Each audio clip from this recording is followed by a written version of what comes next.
I've been on the show many, many times, and I've talked about where the state is and one-party rule and how that leads to corruption and poor policy and wasted spending that could be spent effectively in places like the city of Wilmington, which is running a $5 million deficit, and even the mayor in his budget address in the last week said that basically the city had no way to make that money up. And if we weren't wasting money in some of these other areas, the over $10 million that the governor's given to banks in the last year, the over $20 million through incentives and all that the government in the state of Delaware has given to Fisker Automotive, which laid everybody off, or most people off a couple of weeks back.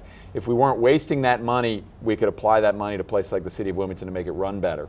And so I hope as you come to this election, you look at the local party, the local people running, and make a decision based off of what do you think's best for the future of the state of Delaware, not what, why I'm voting for somebody because I've always voted for the Democrat or what have you. So anyway, with that very brief introduction, I want to introduce Sher Valenzuela. Sher, how are you? I'm good. Nice to be here. Thank you.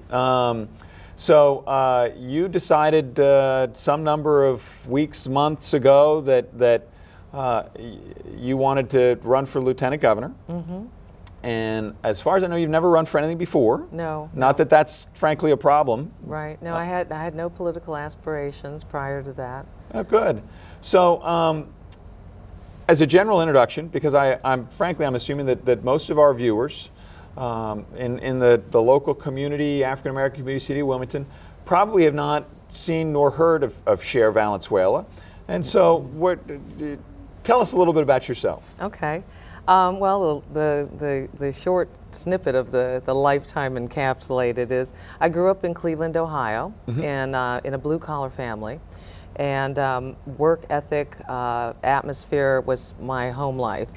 We always were taught that if we wanted to have anything like a popsicle or a movie, it was natural, I thought, for everybody to have to earn that. I never knew anything else, and so I thought actually that it was a pretty wonderful way to live because it was unlimited, and the more money that we made, the more popsicles we could have, and I just really never saw it as anything but a really good deal. And my father would also frequently stop by the side of the road. He was a drill sergeant by trade, so he had a way of instructing us. And he would ask us to stop and look at a building. It would be a big building, usually a manufacturing building. That was because he was blue collar, and that was his point of reference. And he would ask us what it would take to get that building to be that size. And so it was always thought-provoking, and it would usually end about talking about the obstacles that had to be overcome to get from an idea in somebody's head to a building and a business that size. So between the two points of orientation, I guess you would say, I grew up to appreciate the world of entrepreneurialism. And fast forward into who I am here, I met my husband about 23 years ago. We moved to Delaware to live closer to my mom, who was needing some additional support after my dad had passed away. And we were, living comfortable lives. I was working as an editor at the Delaware State News, and my husband was at civil service in Dover Air Force Base. And we were paying our bills and living our lives, and felt like things were moving along pretty comfortably. And then our second son was born with autism. And at that point in time, we realized that our normal jobs and our normal health care wasn't going to pay for the specialists that we felt he would need to overcome the dire prognosis. And my husband had learned upholstery through a mail order course. And so we thought we would bring in some extra money to pay for the specialists by pulling out, he called the machine Old Betsy.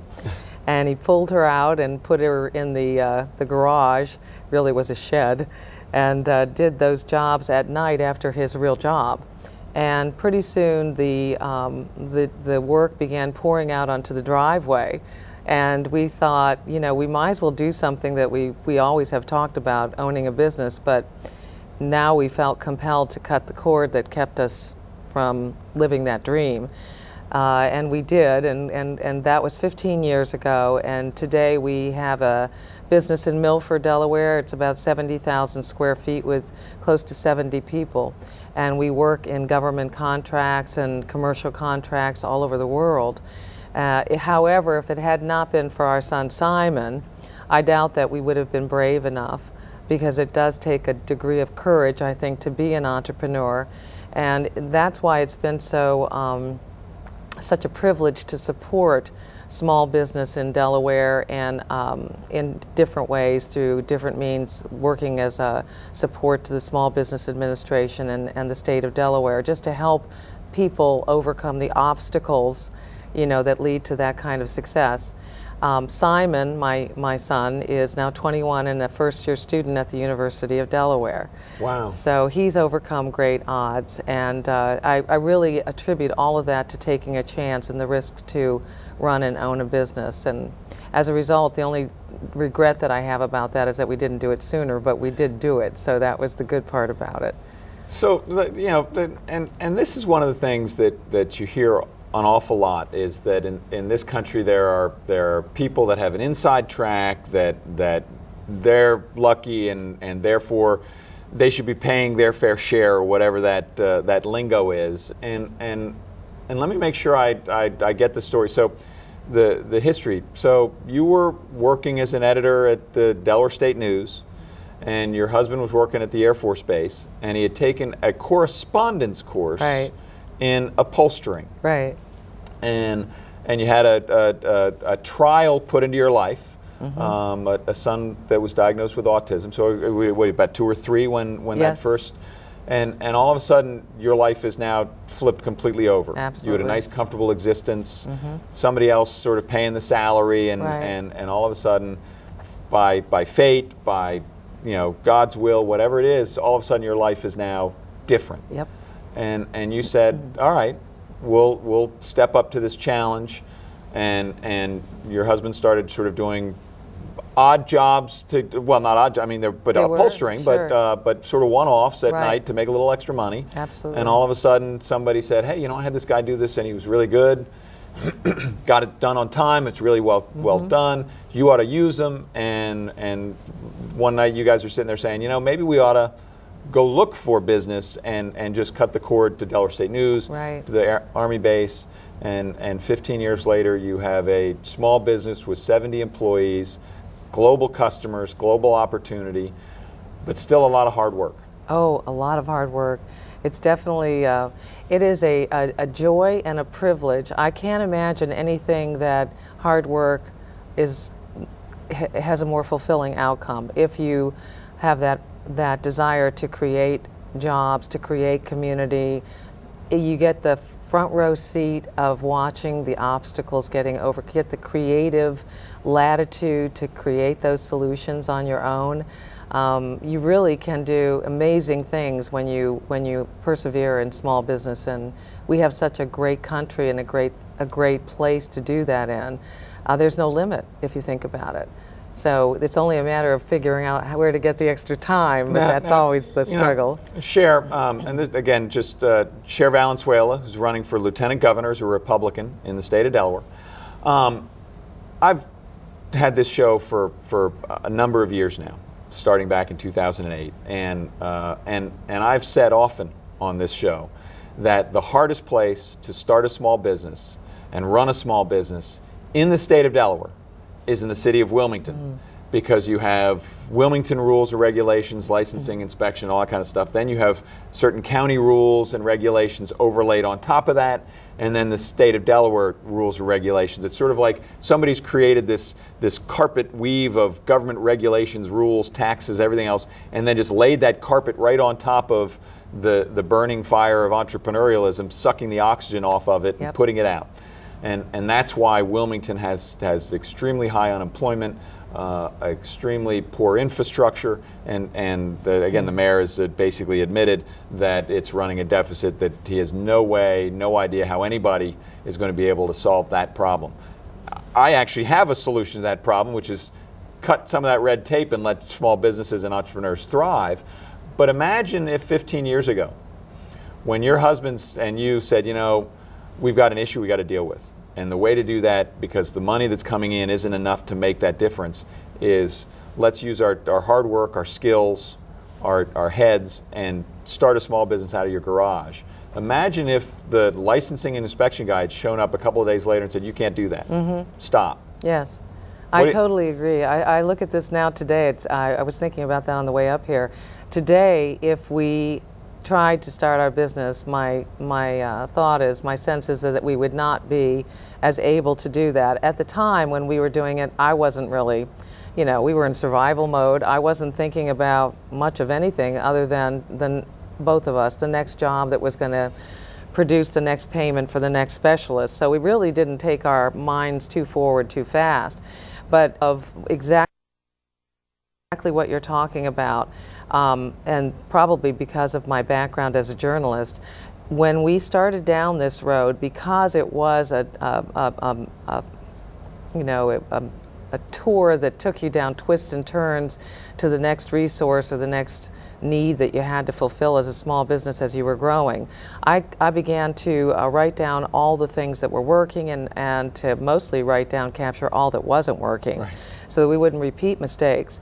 And we ended up creating some products for small businesses, either the businesses that wanted to succeed at government contracting, which was something that we wanted to succeed at. It's the biggest customer in the world. We should all have it on our customer list, and we're buying those things with our taxes. So I figure I would like them to buy my products, right, my dollars to buy my products. But also because we wanted to help other people, help them not make the same mistakes too. And so that's one of the reasons that we look at helping small businesses. You used the phrase a piece of like a carpet put over it. I look at it as a wet blanket. Sure. It stops people from succeeding. So for instance, if you're at a place in business where you have to get through the permitting process or the next regulatory step or the licensing, and that means that if you were at a mall, for instance, you'd know where the X was, you are here. The straightest line in the state to get through that red tape would be helpful to you if you were given a map. Right. And that's exactly what we created for small businesses in Delaware in the form of what we're looking at as an accelerator. We've actually partnered with the USDA last year, completed the feasibility study for this so that we could unleash it to the state businesses, either those that were wanting to start a business or those who were growing a business. That was before we decided to run for this office. But that is something that we would bring into this office, very much a common sense oriented path to the direction and the steps that any entrepreneur or business owner needed to follow in order to succeed to the next level, whether that had to do with access to capital, workforce development, marketplace intelligence. And when I also look at what the Lieutenant Governor is doing in our nearby state, New Jersey, for instance, where Governor Christie set up a red tape cutting department. And the Lieutenant Governor oversees that department, and it's a measurable process that can be reported to the citizens in terms of the regulations that now stop or cripple small business growth, or those that are looking at being initiated, evaluated before they are in terms of their impact on business growth. So that would be another way to get the Lieutenant Governor directly engaged in the red tape cutting. And your role as a private citizen, small business person with a passion for small business, starting small businesses, growing small businesses, you on your own said, how do I create a roadmap, like in the shopping mall, that says you are here and you want to get to here, to help small businesses chart the course through the government red tape and everything else to get government contracting at the federal level. And how can you, as an individual or as the then Lieutenant Governor, cut red tape? I'd just like to parallel that to the existing governor and lieutenant governor, who, when the stimulus money wall came out, the lieutenant governor was supposed to be in charge of where's the stimulus money being spent and how effective is it. And every quarter, every 3 months, they were going to come out with a report saying how many jobs we created and how effective we've been. And after 3 quarters, they stopped, because they even were in national news at how ineffective and how badly Delaware was run in spending stimulus dollars, that they could not trace where most of the money had gone. And like I said, this was even on the national news. So it's, again, not Charlie Copeland, the partisan, inventing this. Right. And so again, I'm trying to just lay out the difference between the people vying for this seat. Somebody who has gone through the process of starting a small business, growing a small business, and looking at the problems that existed and said, I'm going to create a tool for other small business people to use, working with the federal government, the USDA, and the Small Business Administration to do that, versus somebody who's basically his entire life been trying to get into government, and then when was failing said, well, I'll just stop telling people that I'm not doing a good job about it. That's exactly right. In fact, if there's anything that the stimulus package in Delaware accomplished, it was to stimulate people like me, who looked at that overall scenario and said, you know, this is not acceptable. I have a high regard for the return on any taxpayer dollar investment, and I have a high degree of interest in helping businesses succeed, which turns communities into healthy living organisms, and communities that are healthy living one next to each other creates a healthy state. So I just saw an opportunity to get more involved when I realized nobody was stepping into this position. Actually, I was looking to find out who was going to be, you know, running that I could get behind. And when I realized there was no one running and it would allow what is currently in place to sail across the finish line again, I just saw that was just unacceptable, and we needed to gather the troops and say, you know, the state of Delaware needs a balance, at least give people a choice to say, has this been working for you? And if not, we have solutions that we believe will deliver. And we really only can do this in a measurable outcome to the public. You know, citizens deserve to know how their elected officials and public servants are performing. They work for them. So it matters that people get a sense of, is my tax dollar working? Is the public servant serving? Your kids, do they go to Delaware schools? Yes, they do. Milford School District, is that?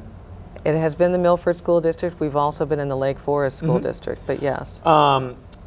You know, there's been a lot of talk recently about charter schools, and I have a charter school. Many of the viewers know that I started the Delaware Academy of Public Safety and Security, which is the most diverse school in the state of Delaware. So when you hear people come on Channel 28 and others and say that charter school equals resegregation, or charter school and choice means, you know, everybody wants to segregate again, not in my school. And I'm also involved here in the city in the creation of a community education building that's going to house charter schools with wraparound services, which I know you were looking for services of one variety or another. You went out to get money to get your own services. Because, and I think a lot of folks in and around the city of Wilmington have kids with individual education plans and are looking for services. And you've been through that. So talk a little bit about that process and what I mean, your son's been very successful. Right. And so congratulations on that. It's a lot of hard work. But talk a little bit about that. Well, I know that each parent, I think it would be great to have a parent forum in Delaware, because we each have our own stories about the public education system. I wish we had more time to just talk about that, because that's a story and a show in and of itself. We did not have the most wonderful outcome in our school system, because special ed is another entire animal altogether. And again, though, it's a maze. You really have to find your way as a parent for anything that your child needs, whether they're an exceptional in any sort of way or special needs. But we actually had to pursue legal recourse in our school district. And it was interesting, because it was Simon's decision to do this, because he felt that there was more that he could be doing in his school as far as participation. And when he received the notice in the mail about the court case, excuse me, he said, I said, well, Simon, how do you feel about that? And he said, well, they're outnumbered. And it was just him and them, and he won. But I think that what's important to recognize is that charter schools are under assault, or any other form of education when it comes to school choice, because it should be a competitive arena. And right now, if free market conditions prevailed, the schools that were performing would continue to perform, and the others, in terms of charter schools, could have the opportunity to turn out the leaders of tomorrow successfully as well. If we're spending $17,000 on average per student in public education today, imagine what that money could do for the average parent, for their child, in terms of parental choice for education. You really, I think at the bottom of all of it, it's a matter of equal opportunity. and a matter of choice. But we really don't hear it in terms of equal opportunity. So parents should have an opportunity to choose what's best for their child, for their education. And the child should have an input into that as well. We were at an event last week where I was sitting next to some Girl Scouts. It was honoring the 100th anniversary of the Girl Scouts. And the girls were in 8th grade that were at our table. And they were not able to get into the school of their choice in Wilmington. And the one girl was very upset because she had wanted to go to a school that specialized in fine arts and did not get into that school because it's very difficult, I understand. The school that she did get into, she was very anxious about, and those were her words. And I asked her why, and she said, well, it's not in a good neighborhood, I'm afraid. There's a lot of incidents that happen during the school. It's hard to learn. And she was one that took her education seriously, and a shining opportunity of a leader for tomorrow. Right. And she's probably going to have a difficult time. To her credit, she was thinking about it. She did not have a choice. Right. And that's, I think you put the nub on it, is everybody should have the choice to go to a good school, not a choice between one good school or one not so good school. And that's the system to an extent we have right now. There's been a big debate in and around here about Newark Charter. And Newark Charter is one of the top schools in the world. And Delaware is below average in the world, or the United States is below average in the world. Delaware is below average in the United States. Yes. And the high schools in the Christina School District are below average in Delaware. Mm-hmm. So you got a top school in the country, in the world, versus the other schools in the district, which are well down the list, and they're going to shut this down or not let them expand, and it makes no sense whatsoever. Well, they're competing. And if you look in the city of Wilmington itself, the three top schools in the city of Wilmington, one of them is a VOTEC school, and the other two are charter schools. Mm-hmm. And the rest of them are the district schools and a couple of charter schools. Yes. And so the numbers don't lie. No. But liars, what is it? Figures don't lie, but liars figure. Yes. And the bottom line is that competition in education is working. That doesn't mean that all the charter schools are working. No. And the ones that aren't should not prevail either. Exactly. And the marketplace reveals. Right. Really, it's not rocket science. What's working, it gets very popular, and what's not, people want to run away from. And the fact that we have no input as parents over that, when our tax dollars are paying a very large amount per student. The money is that kid's. It's not the school districts, it's not the charter schools, it's the kids. Exactly. And where that kid goes, the money follows them. Exactly. And if you're providing the good education outcome, those children are come to your school. We've only got about 3 minutes left. Time just flies. See it that? Does, doesn't it? And Sher Valenzuela, running for lieutenant governor, is a Republican here in the state of Delaware. What last sort of things do you want to, leaving today, somebody turning off the show, which they shouldn't do. They should watch the second half hour. Of course they should. What would you want them to remember about you and say, okay, what's your thought? Well, I believe we have some very important work to do right now in the first state. I think about what the history of this state is, and that's always been very intriguing to me. Delaware is very special. It's very important to our nation's history, and I believe it's going to continue to be very important. I sincerely believe that as the first state goes, so goes the nation. I think we've seen our history repeat that in the past, and I think it's going to repeat that again right now. Delaware has an interesting definition in Wikipedia as being a microcosm of the United States. And you do know that when you see and visit up and down the three counties. They're so individually distinct and individually unique. And those three counties are also, it's small enough in Delaware to have an impact, get to all the counties, meet the people, in what other states could you do that. So we have an opportunity with the common sense solutions that we're delivering right now, not so much as a party, although the Republican Party is very important to the conservative voice. I meet people up and down the state right now that are of other parties, and they're very concerned and they're very conservative in their ideals. They're values voters. And so we're connecting to people up and down the state. I believe when we connect with those that are ready for something more, and I think that most of us are, we're going to tilt this state. And it matters because we have a stake in the outcome. I couldn't have said it any better myself, so I appreciate that. The next half hour, we're going to have Kevin Wade, who's the United States Senate candidate from the Republicans. Pre-filmed it. He was not able to make it here live this morning. He had another event. But you just had 30 minutes of hearing from Sher Valenzuela, who's the lieutenant governor candidate for the Republican Party here in the state of Delaware. I hope you'll give serious consideration to the person, not the party.